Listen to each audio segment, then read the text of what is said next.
Hi everyone, the motor is back. So today I'm going to do a video that I have been thinking a long time since I have started flying in real life. And it's about to do a comparison between flying in real life and in simulators. We are having really bad weather where I live these days, so I'm not flying, and I'm also finishing the maintenance on the motor and also fixing the propeller, so I'm not flying. But I have taken these days to prepare a video that I think that you will enjoy. I'm going to compare how it is to fly in real life versus fly in like simulators. So we are using a record from one of my flying lessons, and we are going to replicate the same flight in Microsoft Flight Simulator 2020. I will I will put the same weather conditions, and I will hope that you enjoy it. Thank you for watching.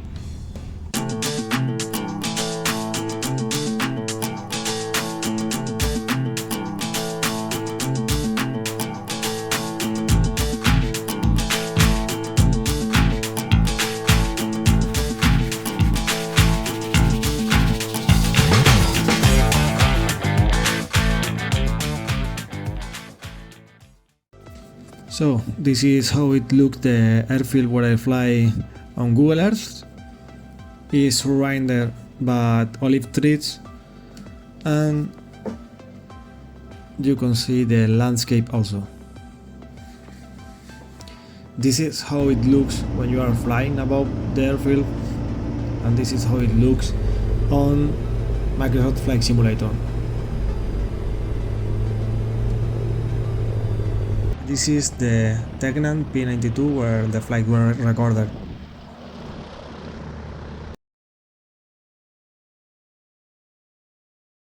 So this is the first part that I have selected to do the replica. It was an obvious one because the takeoff has a lot of different factors involved, such as the wind direction, the density, the altitude, the weight of the aircraft, and I think that is a good way to compare. You will notice in this part of the video that the runway is shorter. If you go to the part in the simulator, you will see that in the simulator is a little bit longer. So you will notice that the aircraft more or less is going to take off at the same spot, and the climb-beam ratio will be pretty similar also.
This part we are doing a 360, which is turn coordinated slowly, maintaining altitude.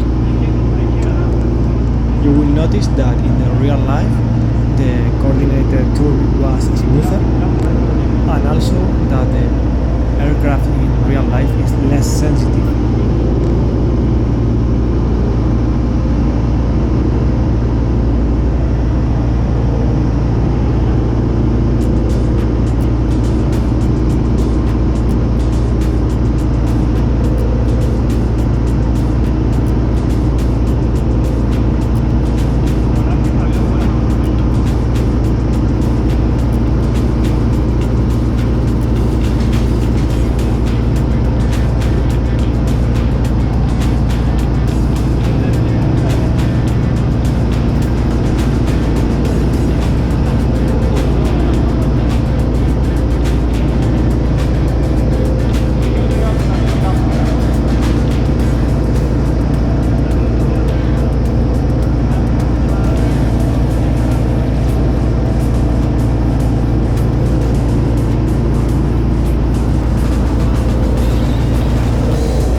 This is the landing part. You are going to see a small turn to the left while I'm losing some altitude, and another one, and I will face the runway. When this part finishes, you will see the simulated flight, and you will notice that we are going to touch down almost at the same spot. So if you compare the landing between the two parts, the simulated one and the real one, you will notice that in the real one the hangar seems to be farther away, but it's due a camera effect. This was filmed with a GoPro Hero 7, and that camera created an effect that everything is farther away.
So, our flight seems real enough?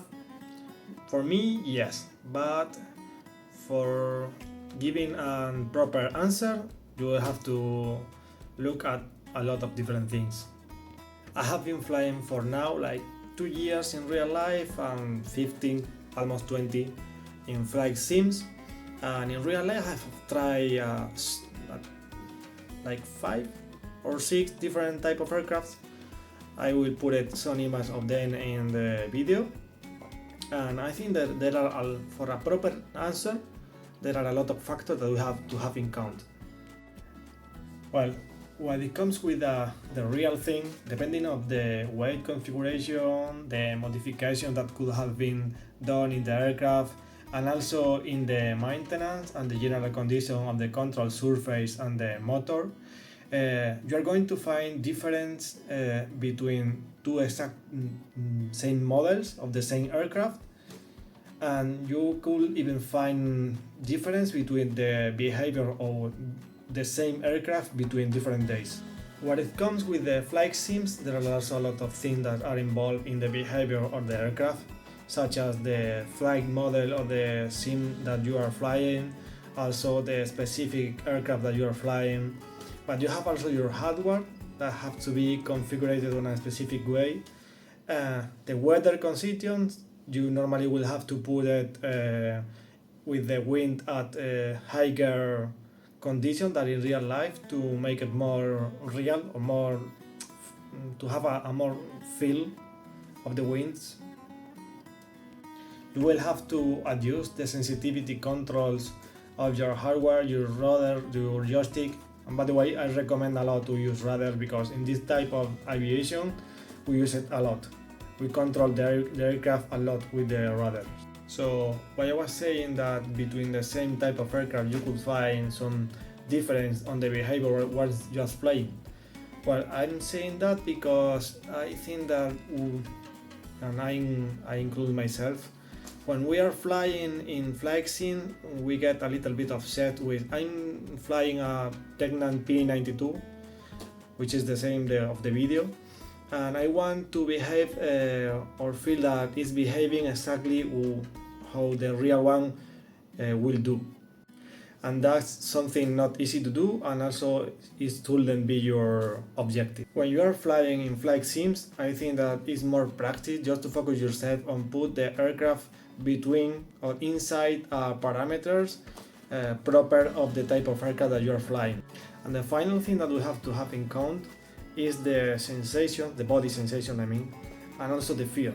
Because when you're flying in real life, the fear makes you to have always the plane between his parameters and don't put the aircraft in bad situation. And when you don't have that feeling or that fear in the flight sim is when you make it more a game than a flight sim. So you have to take every flight on your flight sim like thinking that you have to keep all the turns coordinated, lose or gain altitude in a realistic way, and if you do all of that, you will be pretty close to the real thing. So for me, that's the answer. Yes, it's my opinion. I have been flying for a couple of years, and I think that you can recreate a lot a flight in a real flight, I mean, with the flight sims. You only have to have in mind the thing that we have been talking in this video. I don't know, this is not the type of video that I'm planning to do in the channel. This channel is going to be like 99% about the real aviation, but since I haven't been flying these last days, I thought about doing this video because I'm also a flight simmer. So thank you for watching. I will see your opinion on the comment section, and please, if you are not subscribed, subscribe. Thank you.